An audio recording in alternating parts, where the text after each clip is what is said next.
கோவையில் அமைந்துள்ள இந்தியாவின் முதல் செமிகண்டக்டர் உற்பத்தி மையம் மேலும் விரிவுபடுத்தப்பட உள்ளது. இதன் மூலம் அடுத்த 2 ஆண்டுகளில் 3000 பேருக்கு வேலை வாய்ப்பு கிடைக்க உள்ளது. எலக்ட்ரானிக் பொருட்களுக்கு தேவைப்படும் செமிகண்டக்டர்கள் தைவான், தென்கொரியா, அமெரிக்கா, சீனா, ஜெர்மனி, ஜப்பான், இஸ்ரேல் ஆகிய நாடுகளில் மட்டுமே தயாரிக்கப்பட்டு வந்தன. இந்நிலையில் இந்தியாவின் முதல் செமிகண்டக்டர் உற்பத்தி மையத்தை அமெரிக்காவை சேர்ந்த எஸ் நிறுவனம் கோவையில் தொடங்கியது. சூலூரில் உள்ள கண்ணம்பாளையத்தில் இந்த மையம் அமைக்கப்பட்டு தயாரிப்பு பணிகள் தொடங்கியுள்ளன.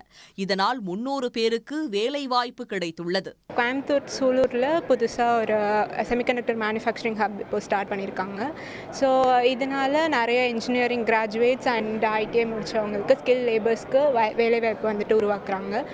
இது மூலயமா இப்போதைக்கு ஒரு 300 பேருக்கு வேலைவாய்ப்பு வந்துட்டு ஏற்படுத்தி கொடுத்துருக்காங்க. இன்னும் எக்ஸ்பேண்ட் பண்ண மற்ற தமிழ்நாட்டில் நிறைய இடத்துல தொடங்கினாங்கன்னா இன்னும் நிறைய வேலைவாய்ப்புகள் கண்டிப்பாக உண்டாகும்.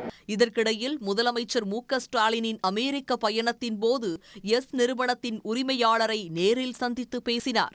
தமிழ்நாட்டில் அதிக முதலீடுகளை செய்யவும் அவர் அழைப்பு விடுத்தார்.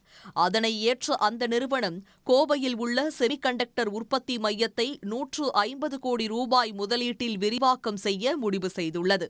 இதனால் 2 ஆண்டுகளில் 3000 பேருக்கு நேரடி வேலை வாய்ப்புகள் கிடைக்கும் எனவும் தெரிவிக்கப்பட்டுள்ளது.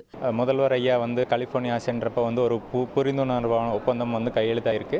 அதில் 150 கோடி ரூபாய் முதலீடுல இங்கே துவக்க பணிகள் ஸ்டார்ட் ஆயிருக்கு. அதனோட முதற்கட்டமான இதுதான் இங்கே நம்ம ஆரம்பிச்சிருக்கோம்.